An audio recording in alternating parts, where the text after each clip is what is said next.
I never planned my own funeral to make a point, but that's exactly what it turned into. The idea came to me on a Tuesday morning, cold, gray, the kind of morning that settles in your bones. I was sitting in my recliner, the same spot I'd sat in every day since Margaret passed 3 years ago, staring at a stack of unopened birthday cards that weren't for me. They were for my grandkids, cards I'd bought, stamped, and never mailed because nobody ever wrote back. People think loneliness comes quietly, like a slow leak. They're wrong. It hits like a door slammed in your face, one you paid to build. I'm Thomas Hale. Most folks around here just call me Tom. 74 years old, retired electrician, 3 kids, 6 grandkids, and a family that somehow forgot I'm still alive. I used to believe distance was the reason. California, Denver, Chicago, too far, too busy. But phones still work, don't they? So do hearts. It started small, missed calls, forgotten birthdays, excuses that sounded rehearsed. We'll visit next month, Dad. The kids have soccer. We're just slammed at work. Then one Thanksgiving, nobody showed up. Not one. I sat at a table set for 7, staring at a turkey big enough to feed a small army and listen to the clock tick. That's when the thought first crossed my mind. Not about dying, but about disappearing. What would happen if I just stopped calling? Would anyone notice? Turns out, they didn't. By spring, I'd become a ghost who mowed his own lawn. Neighbors waved politely, the mailman left my pension check, and life went on. The only calls I got were from charities asking for donations or automated voices warning me about car warranties I didn't have. One night, I pulled out the old photo albums, back when we were still a family. Christmas mornings with wrapping paper everywhere, summer barbecues, my son Daniel holding his firstborn while I stood beside him, proud enough to burst. I turned the page and saw a younger me, arm around Margaret, both of us smiling like life couldn't touch us. Back then, it couldn't. By the time I closed that album, something in me had settled. Not anger exactly, more like acceptance with teeth. I realized if they didn't have time to show up while I was alive, maybe death was the only thing that would get their attention. The next morning, I made an appointment at Fairview Memorial Home. The lady at the desk looked startled when I said I wanted to plan a funeral. "For whom, sir?" she asked. "For myself," I said. "I want it simple, nothing fancy, just enough to make sure they know." She blinked. "Know what?" "That I was here." I picked out everything: casket, flowers, even the music. Amazing Grace, the version Margaret loved. I told her to schedule it for a Saturday in April, 2 weeks from that day.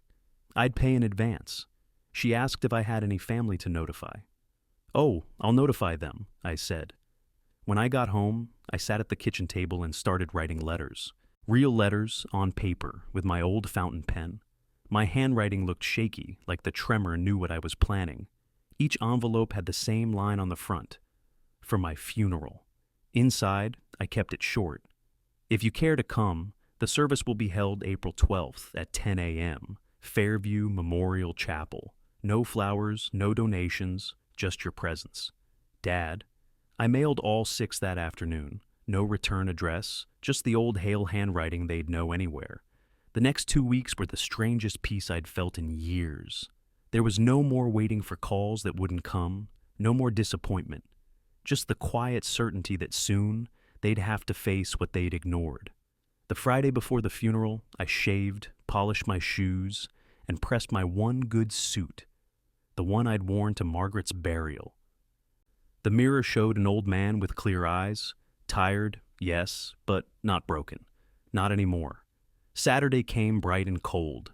I drove myself to the chapel, arrived early, and parked behind the oak tree where I could see the lot without being seen. The service was scheduled for 10. At 9:50, the lot was empty. At 10, the pastor arrived, confused but polite. "Mr. Hale, I didn't realize—" "It's all right," I said. "You won't be preaching today. Looks like I'm the only one attending." He hesitated. "Would you like me to say a few words anyway?" "No need. I've already heard enough words to last a lifetime." I sat in the front pew and listened to the faint hum of the organ warming up. The chapel smelled like lilies and dust.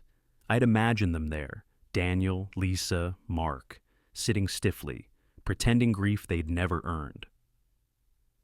But imagination is a poor substitute for presence.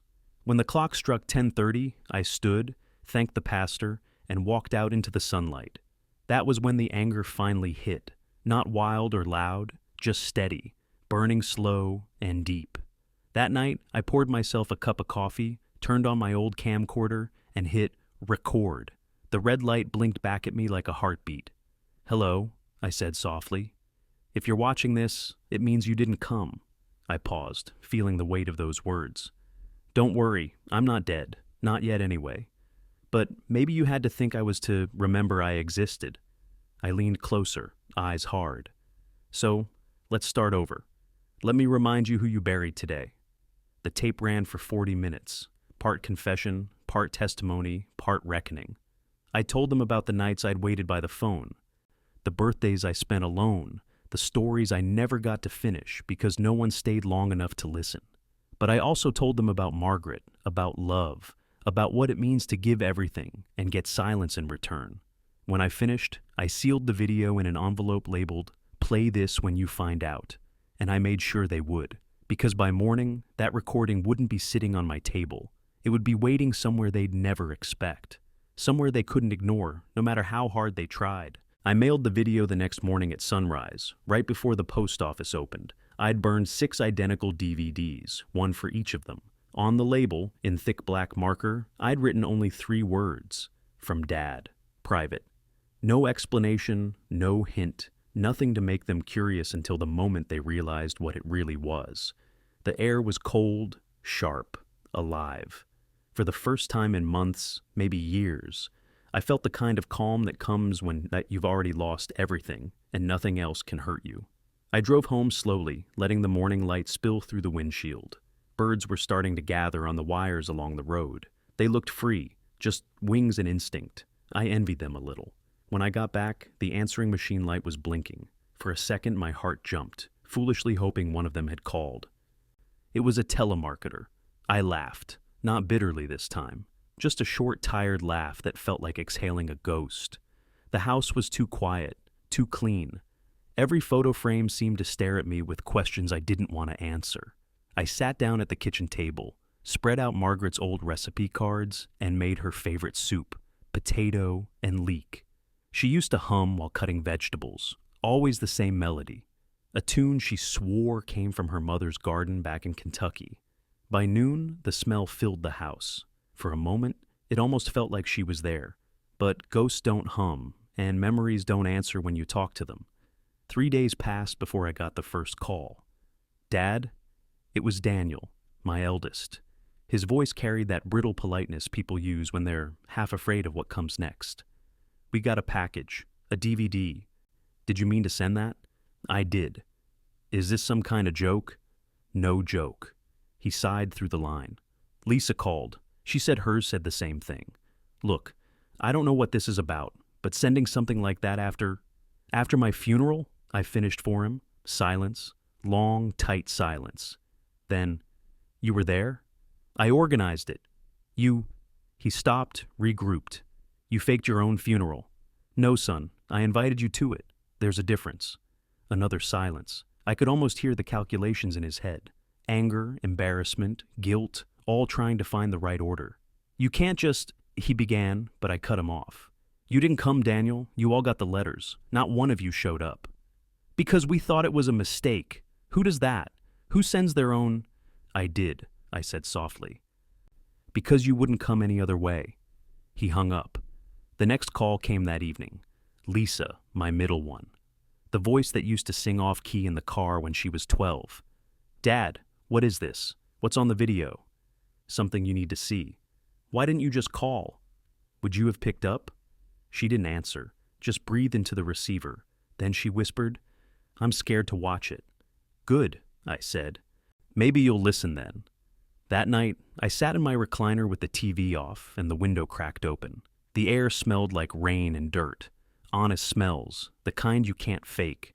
I pictured them sitting in their expensive houses, opening those envelopes, sliding those discs into shiny players. Maybe their kids in the background, asking what Grandpa sent. Maybe their spouse is watching too, curious. The truth doesn't need much volume when guilt's already loud. By Wednesday, the storm hit. Daniel called again, this time furious. "What the hell is wrong with you?" he shouted before I could even say hello. "You think guilt-tripping us on camera is going to fix anything?"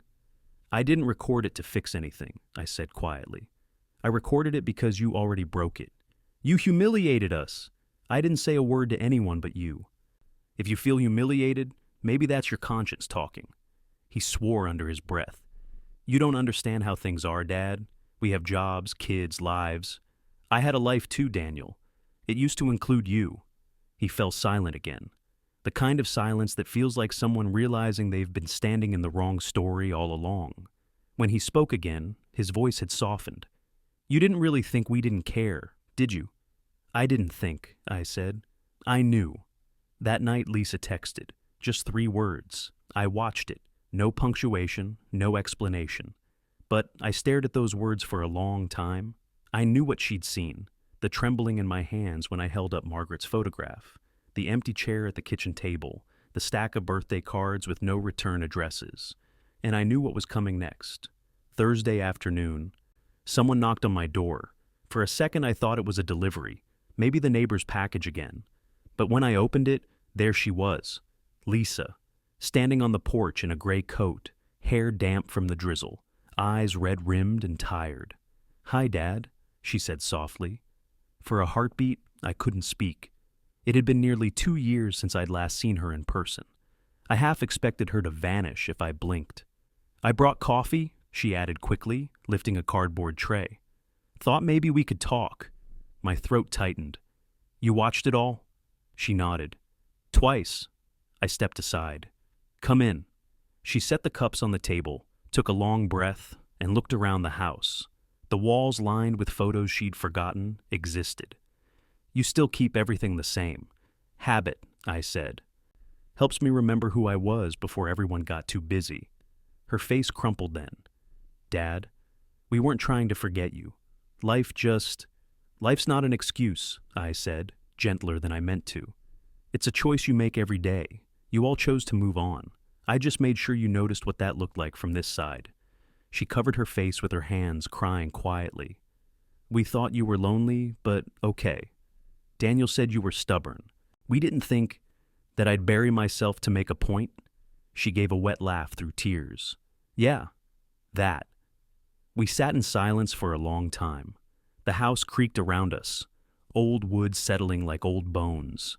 Finally, she whispered, "You scared me, Dad." "Good," I said again. "Maybe now you'll remember I'm still here." She stayed until dark. We didn't fix everything. You don't rebuild years of distance over one pot of coffee. But something cracked open that night. Something real. When she left, she hugged me tight, like she used to before catching the school bus. "I'll be back next week," she said. "I'll believe it when I see it. I mean it." The door closed behind her, and for the first time in years, I didn't feel completely alone. But as I stood there watching her taillights disappear, I didn't see the other car parked at the corner. The one that had been there for nearly an hour, engine running, headlights off. When it moved, slow and deliberate, I caught a glimpse through the rain-streaked glass. Daniel. He'd come too. He just couldn't bring himself to walk inside. Not yet. The next morning, I woke to a sound I hadn't heard in years. Footsteps on my porch. Slow, uncertain ones. I stayed still in my recliner, letting the creaks tell me everything. Too heavy for Lisa, too hesitant for a delivery guy. Then came the knock. "Dad?" "Daniel." I didn't answer right away. I just sat there, staring at the black screen of the TV where my own reflection stared back. An old man caught somewhere between anger and forgiveness. The second knock came softer this time. "Dad, I know you're home. I saw the truck." I stood, joints popping like old floorboards, and opened the door. He looked older than I remembered, hair thinner, shoulders rounded like the weight of his own guilt had started to shape him. He was holding one of those cardboard coffee trays, the same kind Lisa had brought yesterday. "Lisa told me you two talked," he said. "She did." He held out the tray. "Black, no sugar. You still take it that way?" I took the cup, but didn't drink. "You drove here to check if I'm still breathing, or to tell me off again?" "Neither," he said. "I came to listen." That caught me off guard. That's a first. He didn't argue, just walked past me into the living room, looking around like he'd forgotten what the place looked like. The photos, the old clock, Margaret's knitted blanket folded neatly on the couch. He ran a finger along the mantel. You kept everything. Everything's all I had left, I said. He nodded slowly, staring at a photo of him at 12, holding the fish he'd caught at the lake. Mom used to say you were too proud for your own good. She wasn't wrong, I said, but pride's the only thing that kept me standing some days. He sighed and sank onto the couch. I watched the video, he said finally. I sat across from him. And? I hated it. I smiled without humor. Good. He frowned. No, I mean, I hated seeing what we did to you. The empty table, the cards, the way you talked to that camera like it was the only person who would listen. I kept thinking, how did we let it get that far? You didn't let it, I said. You just stopped looking. His eyes dropped to the floor. I don't know what to say, Dad. Try starting with, I'm sorry. He looked up. I am. We sat there for a long time. No sound but the tick of the old clock on the wall. The kind of silence that isn't empty, just fragile. Lisa's coming back next week, I said. You should come too. Maybe bring the kids. I will, he said. They've been asking questions. About what? About you. They saw part of the video. Lisa showed them. That made me flinch. She what? They needed to see it, Dad. They need to understand who you are, what you've done for us. You became real to them again. Real. The word hung in the air like a kind of grace. For so long, I'd been the old voice on speakerphone, the afterthought. Now, somehow, a video meant to shame them had made me human again. He looked around the house once more. You know, that recording of yours, it's spreading. Spreading? He nodded. Lisa posted a part of it online, the part where you said, you can't mourn someone you never bothered to visit. It's gone viral, Dad. I blinked. Viral? Millions of views. People are sharing it, commenting, saying it made them call their parents. Some reporter reached out to Lisa this morning, asking if they could talk to you. I leaned back, stunned. That's ridiculous. He smiled faintly. Maybe, but it's helping people. I shook my head, half laughing. I wasn't trying to help anyone. I was angry. Sometimes anger's just grief wearing armor, he said quietly. For a moment, I just looked at him. The same boy who used to fall asleep on my shoulder after fishing trips. Now a man who finally sounded like he understood something. You sound like your mother, I murmured. I'll take that as a compliment. He stayed for lunch. We didn't talk much about the past, just small things, his work, my garden, the neighbor's new dog. But when he left, I saw it in his eyes. The distance had closed just a little. Enough. That night, I sat at my old desk and opened my laptop. Sure enough, there it was. A grainy clip of my face talking to that camera. My voice raw and trembling, saying, "The cruelest kind of death isn't when people bury you. It's when they stop seeing you long before that."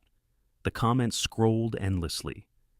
Called my dad today. Showed this to my kids. Made me cry, old man. Thank you. And for the first time in years, I didn't feel invisible. But peace doesn't last long when you've spent too much time alone. Because the next day, a car I didn't recognize pulled into my driveway. Shiny, black city plates. A young woman in a blazer stepped out, holding a camera bag.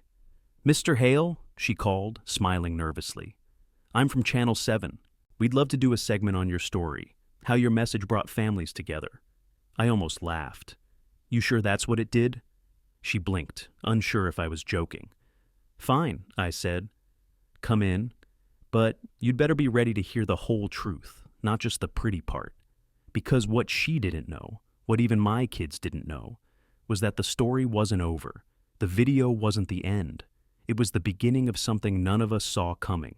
And before it was done, that camera would catch a truth far darker than anything I'd confessed on tape. The young reporter's name was Claire, bright, polite, and nervous in that way people get when they're about to step into someone's grief and hope they don't break anything. She set up her camera in the living room, moving a stack of old photo albums off the table. "Don't worry," she said, forcing a smile. "We just want to show people how your story brought families back together." Families, I repeated, settling into my recliner. That's a strong word. She hesitated. Your daughter mentioned she visited last week. Your son, too. Mm-hmm, I said. Funny how it takes a funeral to make people remember they have one. She gave an awkward chuckle. Would you mind if I asked you a few questions on camera? I nodded. She hit record, and the little red light blinked to life again, the same light that had watched me speak my loneliness into the world. So, Mr. Hale, she began, what made you decide to record that video? I didn't decide. I just got tired of being invisible. She leaned forward. And how do you feel now that millions have seen it? I looked straight into the lens. Still invisible. Just famous for it. That threw her off for a second. You don't feel vindicated? I thought about Lisa's tears, Daniel's guilt, the way the internet had turned my private pain into morning coffee inspiration for strangers. Vindication's just a polite word for revenge, I said quietly. And revenge never fills the empty chair. She didn't speak for a moment. Then she glanced at the shelf behind me, the one filled with Margaret's keepsakes, the wedding photo, her faded gardening hat.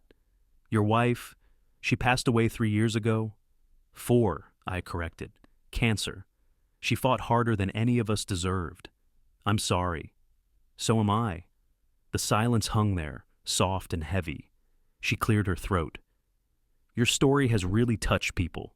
We've had hundreds of viewers say it made them reach out to their parents.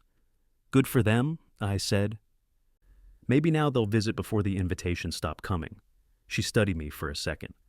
You sound angry still. I'm not angry, I said. Just honest. She switched off the camera and smiled politely. That was perfect. We'll edit it for the evening segment. As she packed up, her phone buzzed. She glanced at it, then frowned. That's odd. What? Someone just emailed our station, an anonymous address. They sent another video. They said you'd want to see it. I felt something cold crawl up my spine. Another video? Yes. It says, if you aired his story, tell him this isn't over. She turned the screen toward me. The thumbnail froze my breath. It was my living room, my couch, my handwriting on the wall calendar in the background. Where did they get that? I whispered. She tapped the play icon. At first it was dark, grainy footage from what looked like a hidden camera. Then my voice filled the room, faint but clear. If you're watching this, it means you didn't come. It was my recording, but not the one I'd made. This version was different. Someone had spliced new lines into it. My words twisted, rearranged, poisoned. The me on screen said things I'd never spoken. They'll pay for what they did, every one of them. You'll all be sorry. Claire's eyes went wide. Mr. Hale, did you? No. My hands trembled. That's not me. She paused the video. This looks like it came from your address, but the metadata's been tampered with. Could someone else have had access to your files? Only one person came to mind, Daniel. He'd borrowed my old laptop last week to update some drivers.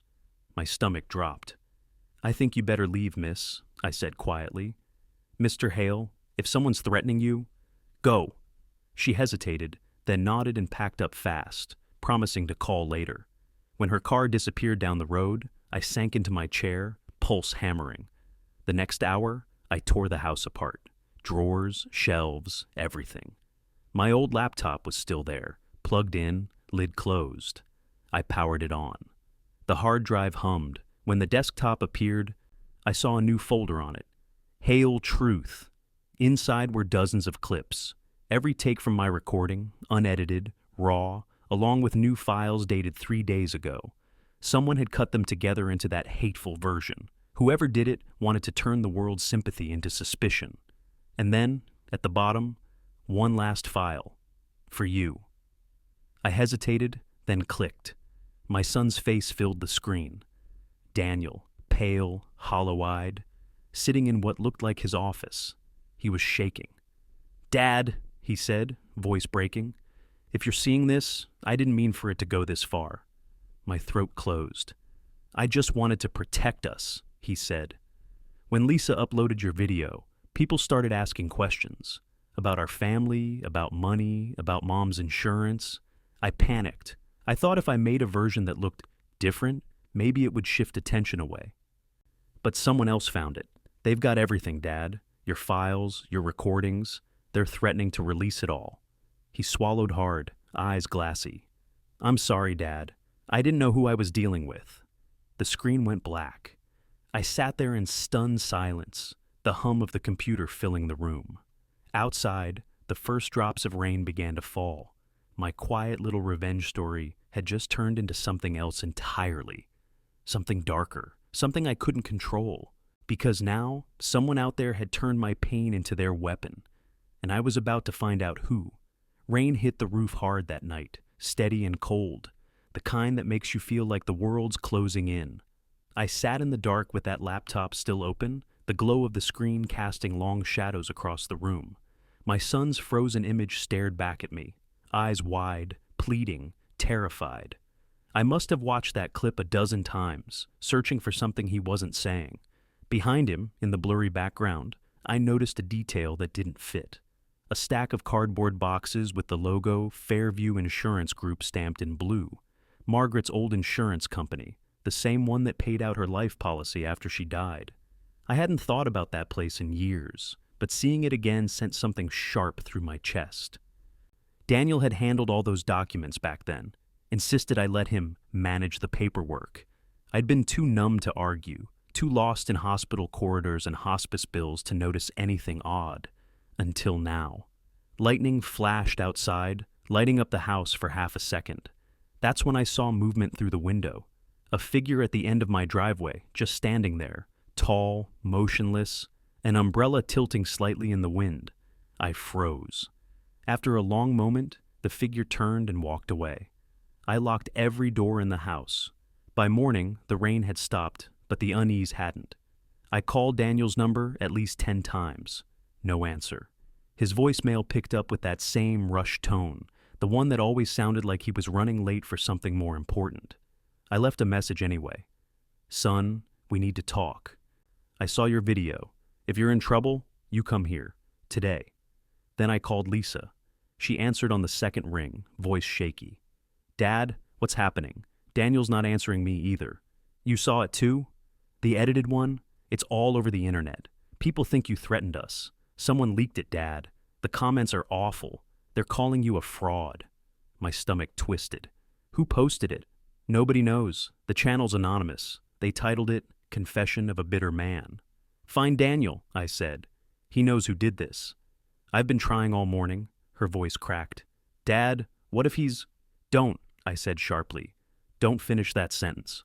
By noon, I'd made up my mind. If my son wouldn't come to me, I'd go to him. His office was on the edge of town, a low brick building with a flickering sign that read Hale and Associates Accounting. The parking lot was half empty. His car sat crooked across 2 spaces, driver's door still unlocked. Inside, his jacket hung over the seat, phone charger still plugged in. Something was wrong. I pushed open the office door. The place was dim, blinds half drawn. Papers covered the floor like fallen leaves. A single computer hummed on his desk. The monitor showed an email inbox, dozens of messages with the same subject line, pay or we publish the rest. I scrolled through one. The sender's address was a jumble of numbers and letters, but the signature at the bottom made my blood run cold. FIG Records Division Fairview Insurance Group. They weren't just Margaret's insurer. They were blackmailing my son. A floorboard creaked behind me. I turned fast. Looking for something, Mr. Hale? A man stepped out from the back office, tall, thin, late 40s, slick hair, and a smile that didn't reach his eyes. His suit was too expensive for small-town business. Who are you? I asked. He closed the door behind him. Let's just say I represent certain interests that your son failed to honor. You work for Fairview? He chuckled. I own the part that matters. Daniel made some mistakes, cooked a few books, thought he could juggle insurance money that wasn't his. My throat went dry. Margaret's policy, he nodded slowly. $500,000. He redirected it through one of our subsidiaries, used it to pay off debts, fund his firm, and when he couldn't cover the trail, he found a scapegoat. You. Me? That video of yours was perfect, authentic, emotional. All we had to do was twist it, make you look unhinged. People stop listening to the angry old man, and our problem disappears. I stared at him, hands trembling. "Where's Daniel?" He smiled thinly. "That's what I came to find out. He vanished 2 nights ago. Left a message for you, apparently." He gestured toward the computer. "I suggest you check your drafts folder." When he walked past me toward the door, I caught the faint smell of cologne and something colder, like disinfectant. He paused, looked back. "You've got one day, Mr. Hale. If your son doesn't surface, the rest of that footage goes public, and when it does, every lie he told will have your name on it." He left without another word. I stood there, heart pounding, staring at the monitor. The drafts folder blinked unread. I opened it. One unsent email. Subject: "Dad, I'm sorry." The message read, "They said if I disappeared, they'd leave you alone.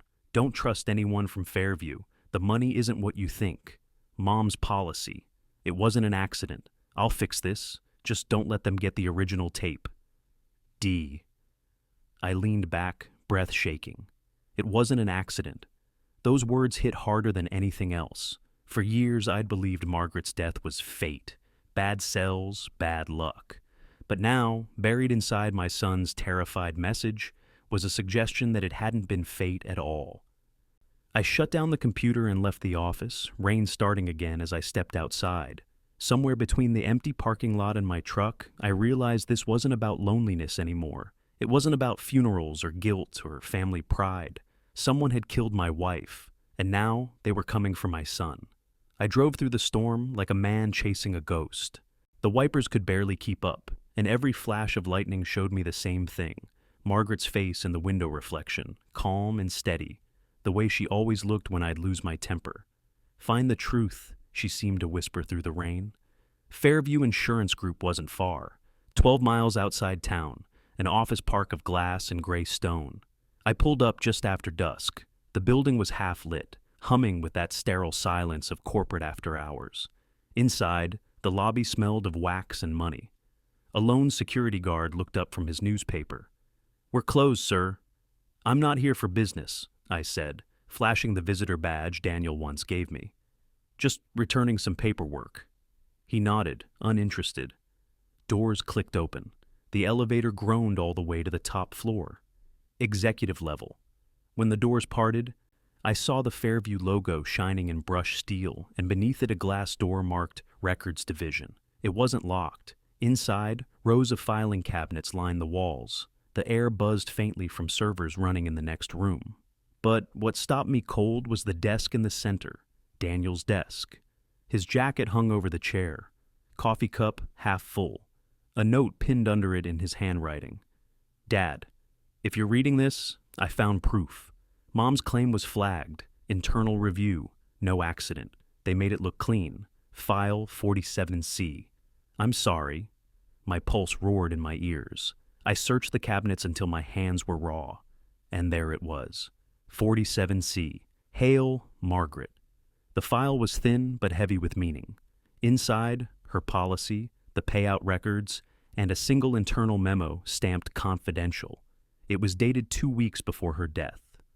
Subject: Client Hale, Margaret, priority termination. Unresolved claim involving trial medication exposure may result in liability. Proceed with standard resolution protocol. Standard resolution. I read that line over and over until the words stopped making sense. Fairview hadn't just known she was sick, they'd known the treatment was faulty. The trial medication she'd been prescribed came through a research subsidiary owned by them. And rather than risk exposure, they'd cut funding, delayed coverage, and let her die quietly. I sat there in the dark office, hands shaking, fury pounding through every nerve. A sound behind me made me turn. The man from Daniel's office stood in the doorway, umbrella dripping on the carpet. "You really should have stayed home, Mr. Hale." "You killed her," I said. He smiled, calm as ever. "The company made decisions. People die every day. Don't make this emotional." "Emotional?" My voice cracked. "You turned my wife's death into a spreadsheet." He sighed, stepping closer. "Your son tried to fix it, but he took files he shouldn't have. You have them now, which means you're the problem." Lightning flashed through the window. I caught the glint of metal in his hand, a pistol, small and polished. "I'm sorry," he said almost gently. "Truly." But before he could move, the elevator behind him dinged open. "Police!" a voice shouted. "Drop it." The man spun, startled. A shot cracked. Glass shattered. The bullet slammed into the wall above my head. Another flash, and he was on the floor, pinned under two officers. Lisa stood behind them, rain-soaked, shaking. "Dad! How did you—" "I saw your truck," she gasped. "You left a message on the answering machine. Said Fairview. I called the cops." One of the officers bent over the fallen man, cuffing him hard. "We've been tracking this guy for months," he said. "Whistleblower evidence just came in this morning. Some accountant sent us everything." "Daniel?" "Where is he?" I asked. The officer looked up. "Hospital, he's safe. Called from a payphone. Said he had to disappear until this was over." My knees gave out. Lisa caught me before I fell. "Dad, it's done," she whispered. "You can stop fighting now." But I couldn't stop shaking, because even with the truth out, the cost felt unbearable. 2 days later, they released a statement. Fairview Insurance Group, under investigation for fraud, negligence, and conspiracy. The man, whose real name was Carter Lowe, had been running a private cover-up ring for years. Daniel's files were the final nail. My son came home that night. He looked thinner, older, but alive. We didn't say much at first, just sat together on the porch while the rain finally stopped. "Mom would have hated all this," he said quietly. "Yeah," I murmured. "She would have baked them a pie and told them off in the same breath." He laughed, rough and tired. "You should have seen their faces when I sent the proof. They never thought an old man's video would bring them down." "That video was never about revenge," I said. "It was a cry for family. And maybe it took all this mess to remind us what that means." He nodded. Then, after a pause, "What are you going to do now?" I looked at the horizon, where dawn was just starting to bleed through the clouds. "Live," I said simply. "For once, I think that's enough." Weeks passed. The news cycle moved on. Strangers still sent letters, some thanking me, others confessing their own regrets. I read everyone. And then, one quiet evening, I took the original video out to the backyard. I set the camcorder on the old picnic table, hit record one last time. "Hello again," I said, smiling faintly at the lens. "You've all seen my story, but this time, it's not about who didn't show up. It's about who finally did. My family's here, we're healing. So if you're watching this, don't wait for funerals or guilt. Just call, visit, sit down for coffee, tell them you love them while you can." I stopped the recording and turned the camera off. The sun was setting, painting the sky in colors Margaret used to call the good kind of ending. And for the first time in years, the house behind me felt full again, of voices, of laughter, of life. The ghost had finally gone quiet. The end.